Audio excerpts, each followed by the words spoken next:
Sedím si a rozjímam a vnímam slnko, radosť a ten pokoj v srdci. Nadovšetko stráž svoje srdce, pretože z neho vyviera život. Čo v tom verši pre teba je napísané? Ja si tu sedím na lavičke a vnímam slnko, radosť, lásku v srdci a preteká mnou všetko možné, to dobré, to krásne, čo prúdi z hora. Napriek tomu, že možno nemám všetko vyriešené vo svojom živote. A je to takto v poriadku.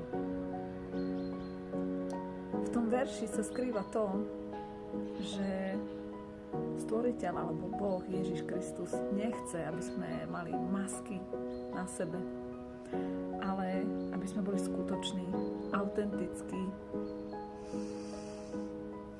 aby sme si dovolili byť plný emócií, ktoré pochádzajú od Neho, pretože v našom srdci býva On a cez naše srdce hovorí, koná.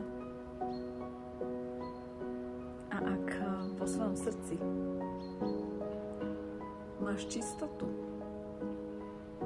a chceš tú čistotu dostať von, byť prepojený s ním a on je čistý, čistota, tak tvoje pocity, emócie budú autentické.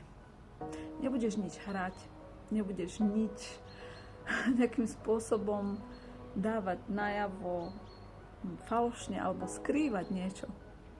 Dovoľ si byť autentický. Dovoľ si cítiť radosť. Možno i otázky. Mať slzy. Byť jednoducho ticho. Len buď skutočný. Buď skutočný, pretože ani Stvoriteľ alebo Ježiš Kristus nemá rád pretvárky, nemá rád masky, nemá rád klamstvo, ktoré sa odráža v tvojom živote. Tá čistota nech z teba sála nahory ďaleko cez tvoje srdce a cez tú autenticitu, ktorú cítiš a dáš ju von. Nemusíš byť dokonalý, ale buď autentický a skutočný. Tak sa priblížiš Bohu alebo Stvoriteľovi Ježišu Kristovi. Maj sa krásne a dovoľ si byť tým, kým skutočne si. A uvidíš, ako sa tvoj život pohne dopredu. Ako tvoja duša pookreje, keď nebude musieť nič hrať.